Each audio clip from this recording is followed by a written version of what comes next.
के वाजपेयी सवाल सीधा है, जब पाकिस्तान औंधे मुंह गिर रहा था, अधमरा पड़ा हुआ था, तो युद्ध विराम क्यों करने की नौबत आ गई? संदीप जी, मैं आपसे पूछता हूं, सीज फायर अगर हो गया तो कोई गलत काम हो गया क्या? मैं सिंपल सा पूछता हूं। नहीं, किसके कहने पे आप युद्ध करेंगे या सीज फायर करेंगे? नहीं, किसके कहने पे हुआ? ये आप डोनाल्ड उस पे आ रहा हूं, ट्रंप पहले तो एक मतलब यहाँ पे जो मनीष सवाल पूछ रहे हैं, देखिए मनीष का सवाल है कि पाकिस्तान वो पिट गया, लुट गया, अधमरा हो गया और उसके डीजीएमओ ने फोन किया कि भैया छोड़ दो, और आपने युद्ध विराम कर दिया। थोड़ा ये समझ में आती है, ये गले उतरती है ये स्टूडियो में जानकारी थोड़ी मिलेगी या मनीष को जानकारी थोड़ी मिलेगी युद्ध में क्या स्थिति चल रही है।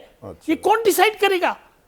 ये आर्मी की जनरल्स डिसाइड करेंगे, और प्रधानमंत्री और एनएसए और defence minister, home minister, foreign minister सब बैठे हुए युद्ध रोकने का फैसला या युद्ध शुरू करने का फैसला राजनीतिक होता है। आप इसमें फिर से फौज को मत बेईमानी नहीं, प्लीज बेईमानी है ना, ये आप राजनीति करते हैं। नहीं संदीप, मैं इसीलिए ये मैं पहले हर वक्ता से ये कह रहा हूं, आप फौज का राजनीतिकरण मत कीजिए। मेरा सिर्फ क्वेश्चन ये है कि सीज फायर का डिसीजन आर्मी लेगी पहले या पीएम ले लेगा? आर्मी ब्रीफ फैसला होता है। नहीं, आर्मी ब्रीफ करेगी पहले, प्लीज। अच्छा, ब्रीफ करेगी ना, फैसला थोड़ा कहेगी। डेफिनेटली, तो ब्रीफ आर्मी करेगी, उसमें स्थिति बताएगी। फिर तो वो जो ट्रोल कर रहे थे विक्रम मिश्री को, फिर तो आप कहने लगेंगे विदेश सचिव फैसला ले लेता है युद्ध विराम का। आप दो प्रवक्ताओं से पहले एनडीए के सुन चुके हैं बात, आपको अभी तसल्ली नहीं हुई है, लेकिन मेरे क्वेश्चन का जवाब आप दे दीजिए, सीज फायर का फैसला कौन करेगा? ठीक है, मैं अभी पूछ लेता हूं। राजकुमार भाटी यहां पर कह रहे हैं सीज फायर का फैसला कौन करेगा? अगर फौज ने ये इनपुट दी कि भाई अब हमने जितना नुकसान पहुंचाना था पहुंचा दिया, अब खत्म करते हैं, यहां पर इस ओर इशारा कर रहे हैं ए.के. वाजपेयी। अनुमा मैं आ रहा हूं अभी राजकुमार भाटी। नहीं संदीप जी, ये भारत सरकार का जो ऑपरेशन सिंदूर का फैसला था बहुत शानदार फैसला था, और पूरे देश ने इसकी प्रशंसा की, और पक्ष विपक्ष सबने सरकार का साथ दिया, सब सरकार के पीछे खड़े थे। और हमारी सेना ने, भारतीय सेना ने जिस शानदार तरीके से ऑपरेशन को कामयाब किया, उसके लिए हमें सेना के पराक्रम पर और शौर्य पर बहुत गर्व है। और सेना ये सिद्ध कर दिया, सेना ने 3 दिन ऑपरेशन चला के, कि भारत की सेना शेर है। लेकिन ये भी सिद्ध हो गया कि हमारा राजनीतिक नेतृत्व कागजी शेर है। ये केवल बयानवीर हैं, केवल लंबी लंबी बातें फेंकना जानते हैं, इनके अंदर हिम्मत नहीं है, इनके अंदर हिम्मत ना होती ऑपरेशन सिंदूर को अंजाम देने का फैसला के द्वारा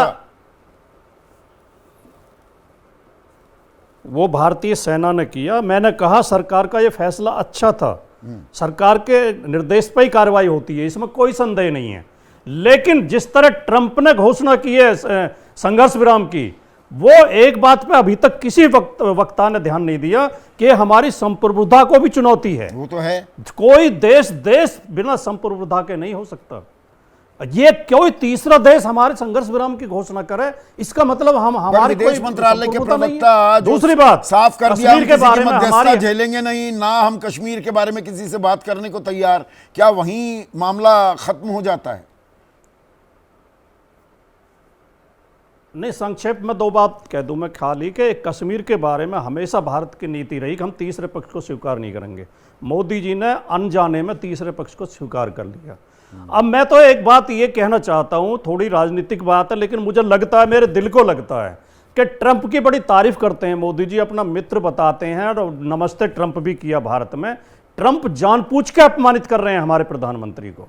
ट्रंप का इसके पीछे कोई बहुत बड़ा मकसद है, वो भारत के 142 करोड़ की जनता के प्रधानमंत्री को अपमानित कर रहे हैं। बेशक हमारे राजनीतिक विरोध कुछ भी हों, लेकिन प्रधानमंत्री हमारे भी हैं। हमें ये बिल्कुल अच्छा नहीं लग रहा है, हमारे स्वाभिमान को चोट लग रही है। और राजीव रंजन जी ने जो एक बात कही थी, राजीव रंजन जी ने कहा कि जब जब देश की सेना जीती है राजनीतिक नेतृत्व की प्रशंसा की गई है। उन्होंने उदाहरण दिए 1965, 1971।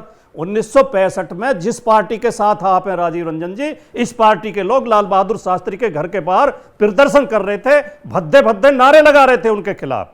1971 को लेकर मोदी जी और अमित शाह लगातार बोलते रहे हैं कि इंदिरा गांधी ने गलती की थी, वो 90,000 सैनिक छोड़ने नहीं चाहिए थे हमारे सैनिक। आप हमेशा, आपके जो सहयोगी पार्टी है, मैं आपकी पार्टी के लिए तो नहीं कह सकता, भारतीय जनता पार्टी आरएसएस हमेशा देश के गौरव के विपरीत बोलते रहे हैं, भारतीय सेना के गौरव के विपरीत बोलते रहे हैं। और मैं तो जिम्मेदारी के साथ ये कहना चाहता हूं कि हमें तो पहले से ही यहाँ पता का था, दुखद पहलू लेकिन अब क्या देश ये ने भी देख है, लिया राजकुमार कि ये भाटी आपने फर्जी अपनी बात राष्ट्रवादी हैं। कही।